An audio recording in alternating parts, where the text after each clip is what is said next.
La iglesia de Santo Tomé se encuentra situada dentro del llamado tercer recinto amurallado de Zamora, muy cerca de la margen derecha del río Duero. Es una de las iglesias más antiguas de la ciudad. Sus orígenes están en el primer tercio del siglo XII. Estamos ante una de las iglesias más antiguas de Zamora y creo que de las más interesantes, no por sus condiciones arquitectónicas actuales, que es una iglesia que ha sufrido muchísimo y ha sido muy mutilada y cambiada, pero estamos en un enclave auténticamente histórico. Tenemos documentación que en el año 1126 el rey Alfonso VII y Berenguela, su mujer, donan al abad Pedro una iglesia, dice, noviter edificatio, dice en latín en los documentos que entonces se utilizaba, es decir, recientemente edificada, con lo cual tenemos la cronología exacta de la construcción de esta iglesia, que son años anteriores, no el año exacto, pero sí años anteriores a esta fecha de 1126, con lo cual primer cuarto del siglo XII, una de las más antiguas de la ciudad de Zamora, y que se le dona a un abad. Por tanto, esta iglesia posiblemente, aunque algunos autores debaten si sería esta Santo Tomé o habría otro Santo Tomé en otro lugar, pero casi yo creo que con toda certeza hablamos de este Santo Tomé, Santo Tomás Apóstol, que no es otro santo del que estamos refiriéndonos con Santo Tomé, que es muy popular esta denominación. Su origen puede ser una iglesia monástica, aunque parece ser que esa función la desarrolló durante breves años. Se construye aquí esta iglesia como monasterio y eso hace que, si contemplamos la iglesia, tiene una cabecera muy prolongada. El ábside sale muchísimo del resto de las otras naves, posiblemente que tuvo el templo, según interpretaciones, y tiene un espacio muy amplio en el interior para albergar posiblemente esa comunidad monástica que necesita también de unos espacios más amplios al ser un conjunto de monjes. 1126. En 1135, unos años después, no sabemos si la cercanía al río, estar en un espacio exterior de la ciudad, en lo que se llamaba la Puebla del Valle, estar a lo mejor un poco a la intemperie, pero los monjes muchas veces buscaban estos espacios yermos, exteriores, a veces en zonas rurales incluso escondidas. Parece ser que acaba la vida monástica. No tenemos certeza, tenemos documentos, pero no tenemos explicación de las razones o los motivos por los cuales ocurrieron estas cosas. Pero sí es cierto que en 1135 el rey dona esta iglesia al obispo Bernardo, entonces Bernardo de Perigord, y al Cabildo Catedral para que se construya la catedral aquí en este emplazamiento. Era un lugar externo, lejano a ese emplazamiento primitivo donde cuentan las memorias que estaba la primitiva catedral, que era la iglesia de San Salvador. Claro, allí no tenían sitio. El motivo de donar esta iglesia es porque en aquel espacio no había sitio. En esos primeros años del siglo XII se baraja como posible ubicación de la Catedral de Zamora. Donde está ubicada actualmente la catedral no había espacio suficiente para el desarrollo de un gran templo. Hoy tenemos una mentalidad que quizá la ciudad empieza a construirse de la nada y tenían espacio para poner la catedral, espacio para poner el castillo, espacio para construir casas, pero no era así. Donde se quería construir la catedral había muchísimas otras casas, había calles tortuosas, estrechas. Hay que pensar que en tiempos de reconquista y de dificultades militares, toda la población quería meterse dentro de un recinto amurallado y entonces no había espacio prácticamente para muchas cosas y había muchos edificios juntos unos con otros. Y la iglesia del Salvador o de San Salvador, como se conocía, una pequeña colación, una pequeña iglesia que estaba en torno al castillo, tenía muchas casas alrededor y no había espacio suficiente para la catedral. Esto motiva en el monarca que se donara esta iglesia, una iglesia que era monástica, por tanto tenía no solo el templo, sino espacios y dependencias anejas donde los canónigos también podían hacer su vida comunitaria y sus celebraciones. No se sabe por qué, pero la catedral, el Cabildo Catedral no quiso venir acá. Y se sabe que empieza a construirse la catedral en la zona donde está hoy, pero para eso tuvieron que ir comprando casas y hay documentos conservados en el archivo catedralicio donde se van comprando casas progresivamente para poder construir ese templo que hoy tenemos, el templo románico con transformaciones posteriores. Pero bueno, esta es la memoria histórica de este templo que al final se le dona al Cabildo y tiene una vinculación muy grande con esta iglesia, pero que no se llegó a hacer aquí la catedral. Finalmente, Santo Tomé queda como parroquia de esta zona, un templo con unos elementos arquitectónicos muy curiosos, típicos de esa época del primer románico. Bueno, esta iglesia, al ser del primer cuarto del siglo XII, también tiene unos elementos muy peculiares y los investigadores han conectado este templo con una iglesia que es una de las joyas que tenemos en la provincia de Zamora, que pertenece a la diócesis de Astorga, que es Santa Marta de Tera, y lo podemos observar pues, en algunos elementos decorativos, ¿no? En esas impostas que recorren el templo con ajedrezado y que recuerdan pues, ese recorrido también de las impostas que tiene la iglesia de Santa Marta de Tera, preciosas. Aquella iglesia es más elegante que esta. Se nota que hay o una imitación o lo que ocurría en la Edad Media también en contra de la mentalidad que tenemos muchas veces. Es que había mucho movimiento de población. El turismo es un fenómeno contemporáneo, pero el movimiento de población siempre ha existido a lo largo de la historia. Y en la Edad Media también existían distintos pobladores que se movían y había también cuadrillas de arquitectos, de escultores que se movían por distintos lugares y que hicieron sobre todo del Camino de Santiago una vía fundamental para la penetración de movimientos culturales, arquitectónicos, desde Europa a España y de España a Europa. Y aquí se nota que hay también un movimiento de canteros, constructores, albañiles, arquitectos, porque entonces no estaban tan diferenciados los oficios y que trabajan en Santa Marta de Tera, al norte de la provincia de Zamora, y que trabajan también aquí.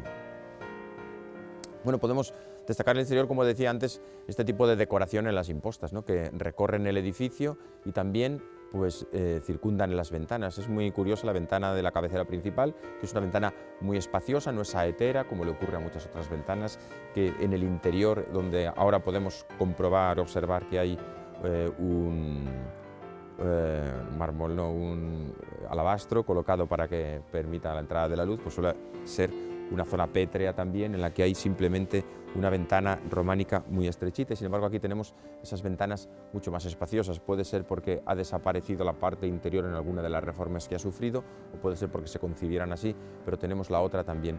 Y sí que tenemos también muy interesante arriba esa imposta que está en la parte superior y que está sosteniendo esos canes, esos canecillos, también con motivos escultóricos, románicos que son pues, muy interesantes contemplarlos. Y luego la portada. Pero es una iglesia, yo creo que conviene pues, circundarla, verla, se recuperó también con bajar el nivel del suelo, ahí si podemos observar tenemos restos de lo que fueron las necrópolis, porque en el entorno de la iglesia siempre había cementerios. La iglesia como colación, como centro de reunión de una feligresía, también suponía que era el lugar donde se enterraban, no existían los cementerios como ahora en el exterior de las ciudades, eso es una reforma muy posterior del siglo XIX, pero ahí tenemos los restos que en la excavación que se hizo en su momento se dejaron marcados con una piedra de otro color para que podamos comprobar dónde estaban esas sepulturas que han existido siempre en el entorno de las iglesias y en algunos casos son anteriores a la iglesia. El templo conserva su estructura en esta cara, sin embargo toda la zona oeste y la de la espadaña han sido muy modificadas con el paso de los siglos. La historia del edificio es un poquito complejo, hay discusiones también sobre cómo estaba estructurado interiormente, si tenía una planta de cruz latina, una planta basilical, las tres naves nos hablan posiblemente de una planta basilical, pero tampoco tenemos mucha claridad porque ha sido muy reconfigurada, incluso ha tenido intervenciones posteriores, pero sí que podemos ver esta cabecera principal con las dos cabeceras planas que hablan de ese románico original muy primitivo, de los primeros momentos de la Edad Media y de construcción románica y que también han pervivido en otras iglesias de Zamora como Santiago del Burgo, como es San Esteban o como otros templos de la ciudad, ¿no? Estas cabeceras planas. Y esto fue una parroquia, la parroquia de Santo Tomé, parroquia de Santo Tomás Apóstol, que aglutinaba a los feligreses de esta zona, de la Puebla del Valle, un poquito más allá, estaba la iglesia de Santa María la Horta, perteneciente a la Orden Hospitalaria de San Juan, tenemos la iglesia de San Leonardo, que también era parroquia, la iglesia de Santa Lucía, toda esta zona de los barrios bajos que llamamos, no en connotaciones negativas, ¿no?, de clase social, sino porque están geográficamente ubicados en la parte baja de la ciudad. En esta zona de los barrios bajos había varias parroquias, demasiadas. En 1896 entró en vigor, ya hace mucho tiempo, más de 100 años, entró en vigor el plan de reforma parroquial que en aquel momento supuso la reducción de muchas parroquias de la ciudad de Zamora. Había un exceso. Esto venía motivado por el concordato que hizo la Santa Sede con el Estado español en 1851. Más de 40 años después, se pone en vigor este plan de reforma parroquial y se redujeron muchas parroquias y algunas como esta dejaron de serlo. Pasaron a la Horta, que se convirtió prácticamente en la parroquia que aglutinó a toda esta zona de la parte baja de la ciudad.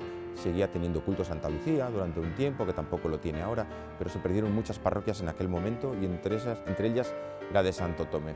Sí, mantuvo un cierto culto en ciertas ocasiones, por ejemplo el Domingo de Ramos, empezaba aquí la procesión del Domingo de Ramos de la Horta para ir con las palmas hacia el otro lado. Aquí también se tenían algunas celebraciones. Yo recuerdo haber estado en el interior de esta iglesia, en el refresco que la Cofradía de la Resurrección daba después de la procesión. No tenía uso cultural, y entonces a veces el espacio, que era un espacio diáfano, amplio, pues se utilizaba para otras celebraciones o actos vinculados con la iglesia, pero no se necesitaba su espacio para el culto. Y lo que se ha hecho es, después de una restauración importante, recuperar este templo como un ámbito expositivo para el Museo Diocesano, que tiene también una larga historia de deseo de tenerlo en algún lugar. Ya en el interior destacan algunos de sus capiteles por su temática. Hay unos capiteles aquí preciosos que además tienen unos motivos que a todos nos encantan, que son los motivos de la Navidad.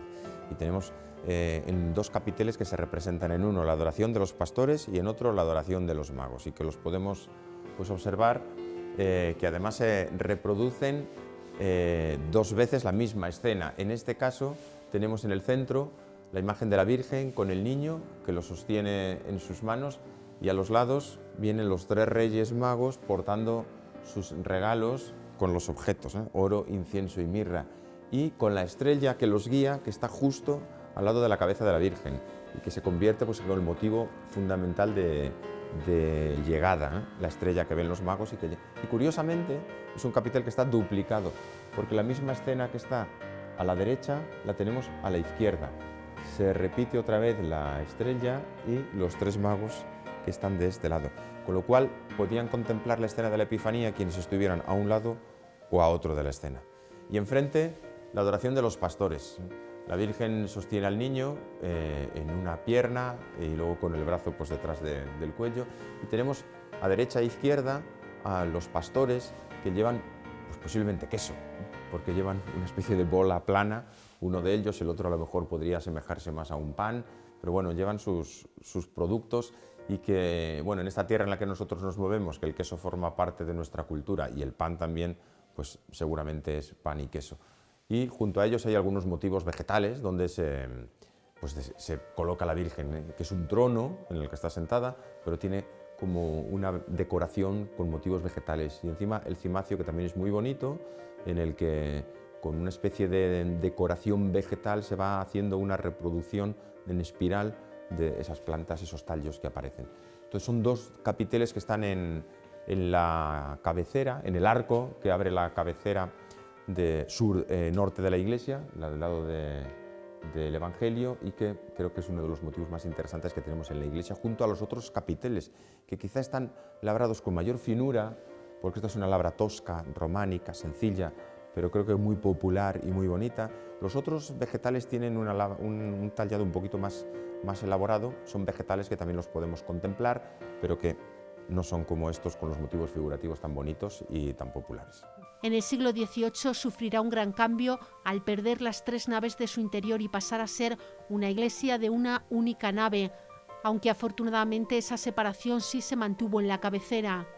En el momento en que crece la población, las iglesias pequeñas necesitan agrandarse. En algunos casos es posible agrandarlas tirando parte de los muros y construyendo otros nuevos. Eso se hizo, pues, por ejemplo, en la iglesia de San Vicente. Se derribaron los ábsides románicos y se construyó la cabecera que tenemos ahora. Y esta iglesia de Santo Tomé le ocurre lo mismo.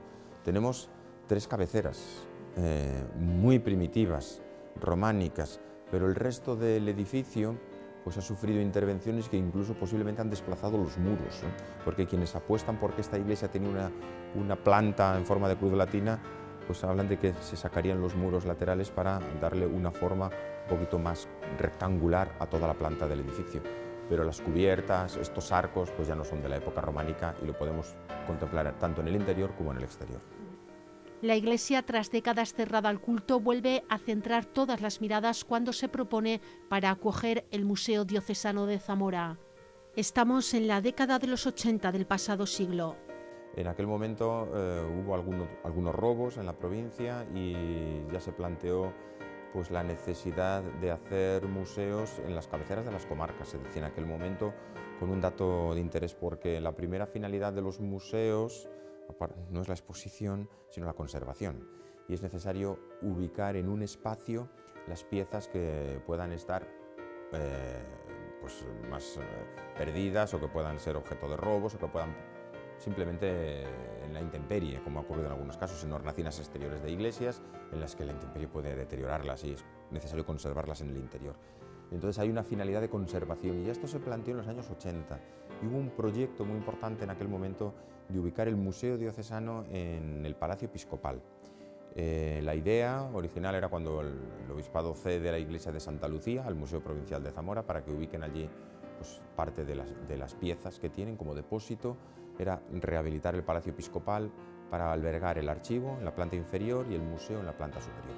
El proyecto que se hizo en aquel momento pues no concluyó. El archivo sí que se ubicó en la parte inferior, con las oficinas del obispado, pero en la parte superior se recogieron muchas piezas de la diócesis, pero no se llegó a inaugurar el museo, que quedó ahí como un proyecto, aunque incluso se dotó de iluminación y se colocaron algunas piezas en algunos espacios, pero nunca llegó a ser un museo abierto, ni mucho menos. Este es un deseo, un sueño que hay, pues, que yo conozca por lo menos desde principios de los años 80, y que siempre se ha planteado. Se trata de una iglesia de muy reducidas dimensiones que posiblemente en un futuro tenga que ceder su función de museo diocesano. La diócesis es mucho más extensa, son 304 parroquias diseminadas por gran parte de la provincia, no toda, porque hay parte que es Astorga, y necesitábamos tener un lugar donde conservar estas piezas y también exponerlas.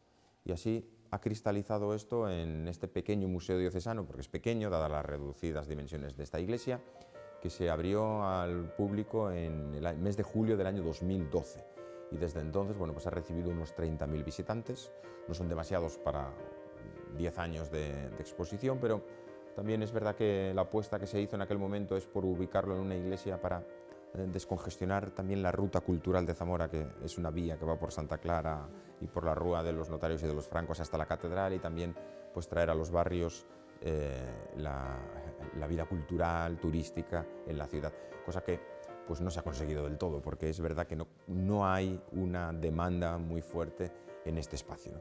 El sueño es que el Museo Diocesano pase de ser un espacio pequeñito como este, albergarlo de una manera mucho más amplia, mejor expuesta, con más datos sobre la diócesis y no solo pues, objetos de arte sacro, sino como un proyecto cultural de qué es la diócesis y qué ofrece, pues en el Palacio Episcopal, que sería como el sueño final para mí como delegado de patrimonio ahora mismo, pero necesitamos para eso pues también fondos y un proyecto que nos permita hacerlo. El museo está formado por obras de la más variada procedencia de la diócesis de Zamora y que van desde el siglo I hasta el siglo XIX. Y lo que se ha hecho aquí en este museo diocesano es albergar obras de distinto calado. Tenemos muchas obras populares y sencillas, pero también hay algunas obras de alta calidad, como puede ser la Inmaculada de Gregorio Fernández o los dos bustos de Pedro de Mena, del Ecce-Homo y de la Dolorosa, que son fantásticos. Esas están, pues yo creo que entre las piezas más importantes de la escultura que tenemos en la ciudad de Zamora. Pero hay magníficas piezas de orfebrería, como las cruces parroquiales que conservamos aquí, de Arbusino, de Santiago del Burgo, piezas que son, me parece que muy notables, ¿no? Y junto a eso pues hay muchas obras que son muy sencillitas, como la imposición de la casulla San Ildefonso de la Cernecina, que es una pieza de escultura policromada pues muy sencillita, con una labra, una factura muy popular, pero que tiene mucho encanto, porque a veces lo que se expone no debe ser solo las grandes obras de los grandes artistas que nos deslumbran, sino muchas obras que han conseguido conectar con el pueblo de Dios, el pueblo creyente que se acercaba y que en esa imagen, a veces de muy sencilla factura, se sentía muy identificada, porque los hombres y las mujeres de nuestros pueblos son en muchos casos de mucha sencillez, y eso hacía que se identificaran con unas tallas nacidas a veces de escultores locales y a veces ni de escultores, a veces de artesanos locales que ofrecían sus esculturas. Claro, en un museo diocesano tenemos que ofrecer cierta calidad, tampoco podemos, pero creo que tenemos una oferta de obras de alto nivel con otras de factura más modesta. La mayoría de estas piezas provienen de otras parroquias, como este capitel románico del siglo XII que representa a Moisés, Aarón y Hur y que pertenecía a la iglesia de Santa María la Nueva. Durante sus 10 años como museo diocesano ha acogido además exposiciones temporales. Aquí hemos podido disfrutar de la obra religiosa de grandes nombres del arte zamorano, como Alfonso Bartolomé, que expuso en el año 2016.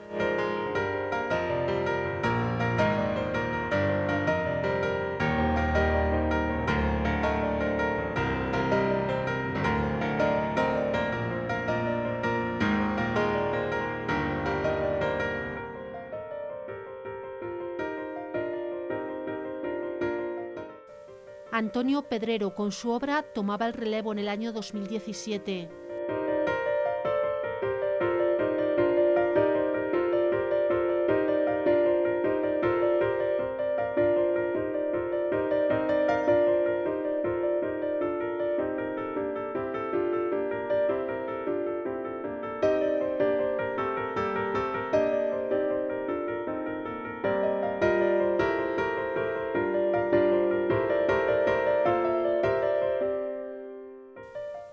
Comonte nos mostraba su profundo trabajo de cruces y otros enseres religiosos en el año 2018.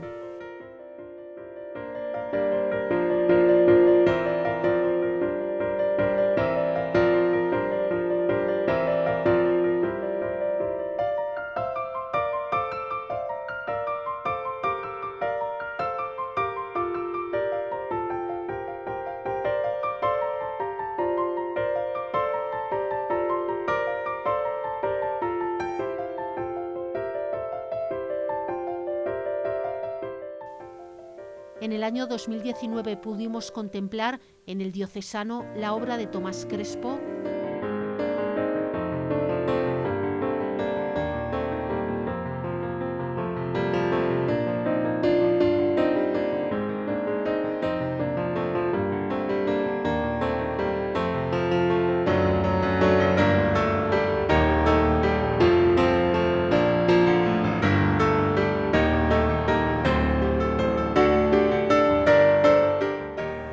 y de Ricardo Flecha.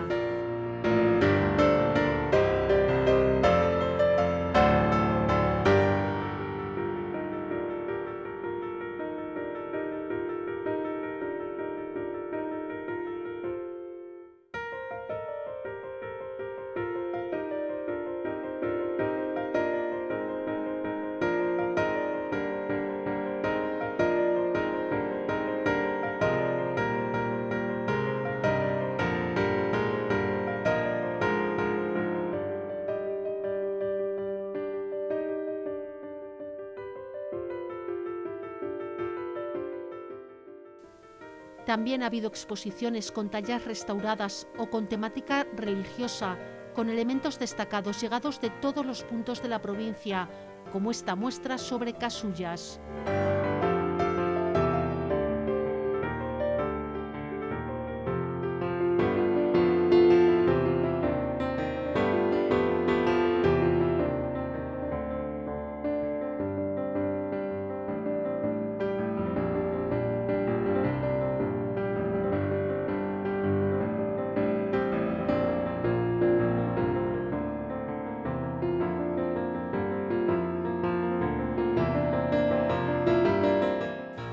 O esta del año 2022 sobre libros litúrgicos ilustrados.